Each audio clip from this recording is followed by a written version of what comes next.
What's up, guys? This is Taking the Field with Stevie Mack, and on this episode, I've got something that I want to get to here in regards to the WLL. We'll talk about that here to start out our episode, and then later on, second half of the show, want to talk about my golden stick and championship predictions, as we're just a couple hours away here from round robin play in the PLL, finishing up on this Saturday, heading into bracket play on Sunday and Monday.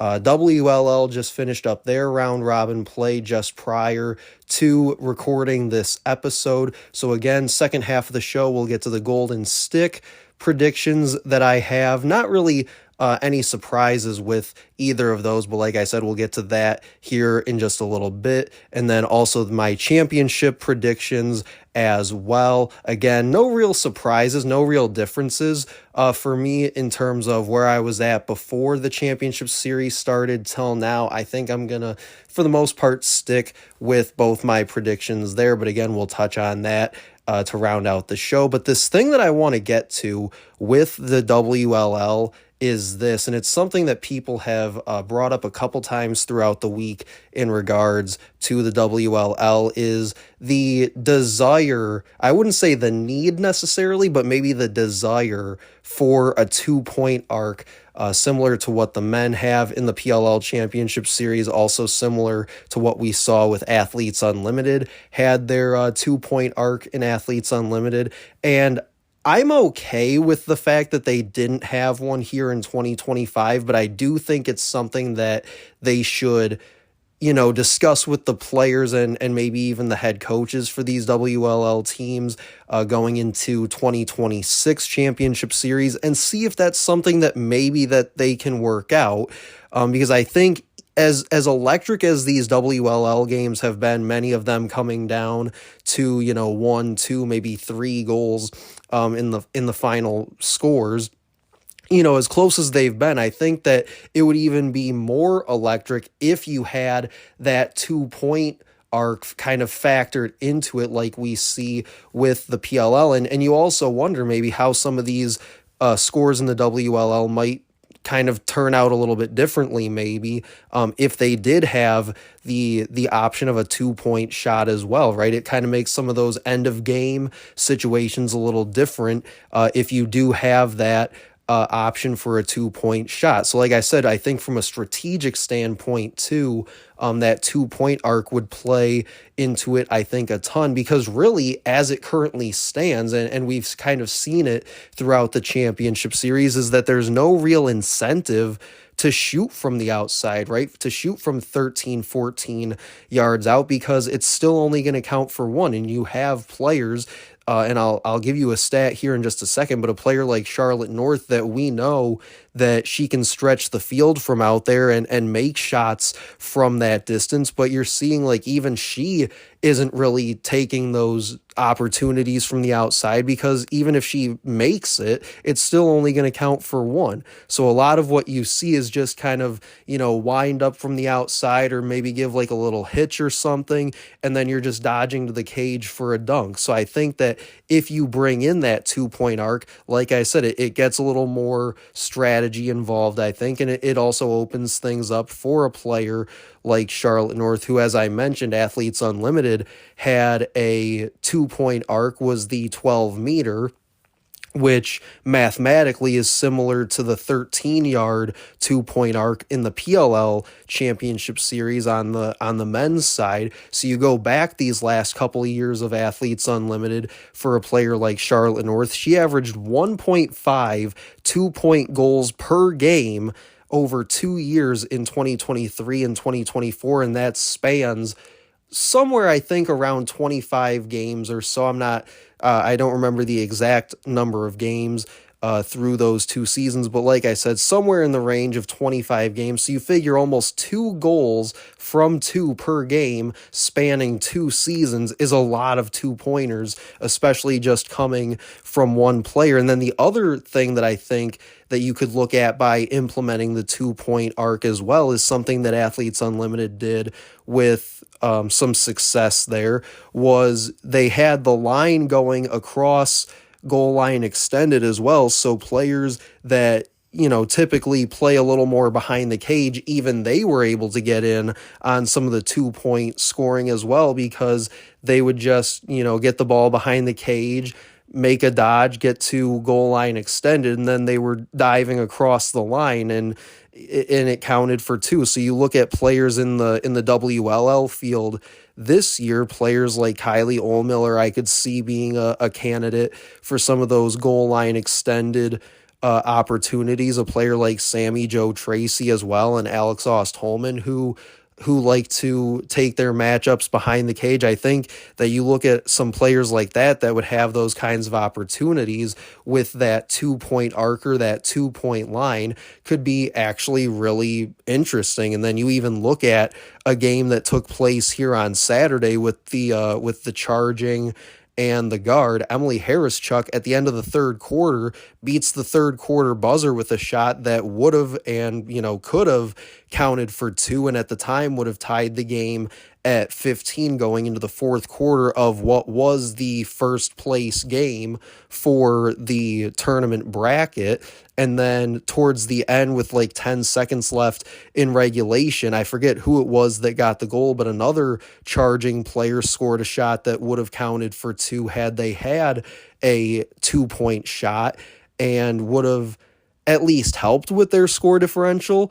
But again, the Charging end up losing that game by 2, and those were 2 shots that, had they counted for 2, could have turned that game in a different direction, and we might have been talking about overtime at that point. So again, I think that not having the 2-point arc makes a difference, and I think having it would, just make it so much, I don't want to say so much better, because the product, as we've seen this week, was already really spectacular on its own, but I think it just adds that extra element or that extra layer to it, that I think going into next year could make it even that much better. And I'll say this too, I get that player safety is a concern. We've seen a couple defenders get hit by shots during this WLL championship series, so I get it. There is that concern for player safety and things like that, but I think by opening up the 2-point shot opportunity could actually stretch the field more and not allow defenses to just sit there in the middle of the field and clog up the middle of the field for the opposing offense, and therefore you would also possibly get less walling penalties. Like, there was people that coming into this championship series didn't even know what a walling penalty was. Now, if you watched Athletes Unlimited last summer, they had it in Athletes Unlimited, but again, there was a lot of people that coming into this thing had no idea what it even was. So I think by opening that up a little bit more and kind of forcing the defenses to not play so close to the middle, you would also be kind of eliminating, in a sense, some of those walling penalties.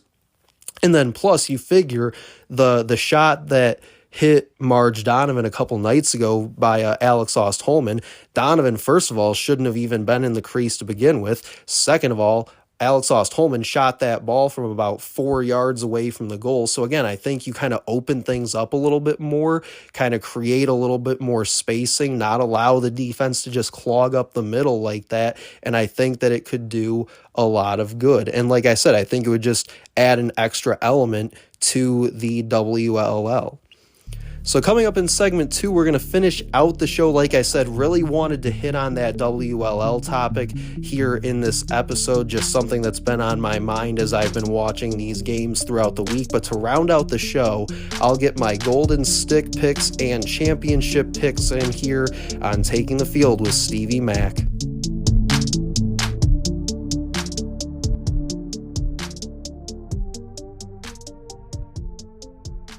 Hey guys, I want to tell you about this amazing opportunity Zimbabwe Lacrosse has created.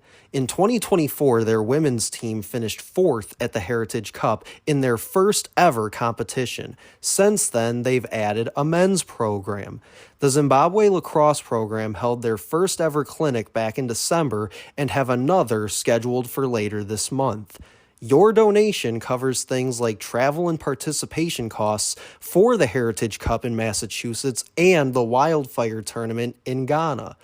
It'll also help them to host more lacrosse clinics in Zimbabwe and cover things like equipment costs, uniforms, and other essentials. Please consider helping with any donations that you can, as the link to their campaign is attached to this episode and on my Twitter at Stevie Mac Media. Thank you for always supporting me in my endeavors of doing this show and now helping support them in their amazing opportunity.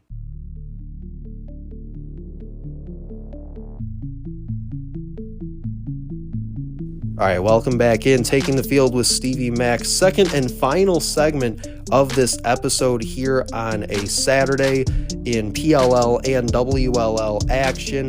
Just a couple hours away now from the round robin play wrapping up over in the PLL championship side as we head into Sunday and Monday in tournament bracket play. Want to round out this episode with my golden stick and championship predictions. Again, not really a stretch on any of these picks per se, but they were players that and teams that I really liked coming into this thing. So at least currently want to stick with some of those picks. For the WLL golden stick, I still like Ali Mastriani there. By my research after their game on Saturday afternoon, has 12 goals in their first 3 games, and obviously now has to turn around and play on Sunday against New York, so has at least one more game coming her way to be able to add to that total, as she came into Saturday one of the WLL's top scorers already. So again, just has another chance on Sunday, and if they win that game on Monday as well, to add to her total.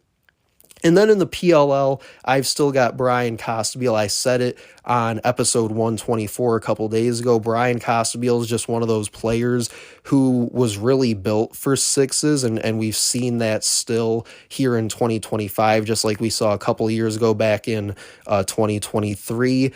He comes into Saturday, it looks like, with the lead in terms of scoring points, and I think, they've still got this game here to go on Saturday night.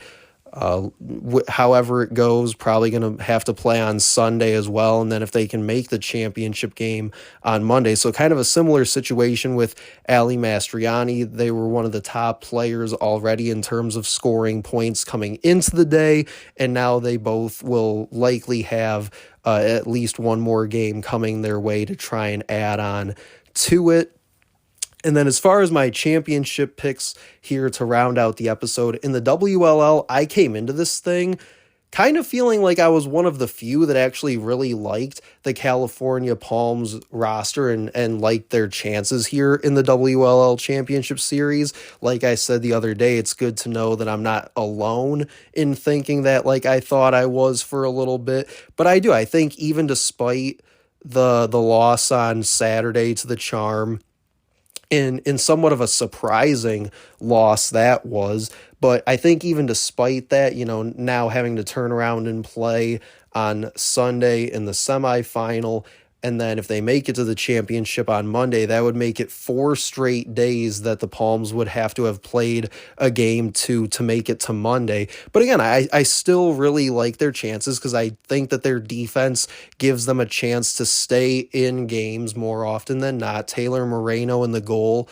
obviously I think, and I said this last week especially too, is I think she alone has shown that she can kind of put the team on her back at times and be able to keep them in the game with just about anybody. So I think that really gives you a chance, especially when it's a one-game kind of situation where all you have to do is win on Sunday to make it to the championship on Monday, right? So I think when you have that kind of an opportunity in front of you, and you know that you have the goalie and you have the defense to be able to put you in a good position like that, all it really takes then for the Palms is to not go through some of these scoring droughts that we've seen them have, like they had against the Charm today. I believe it was about a 7-minute scoring drought in that second quarter. So again, if the offense can kind of carry its half of the deal, you do have the goalie and the defense to support that.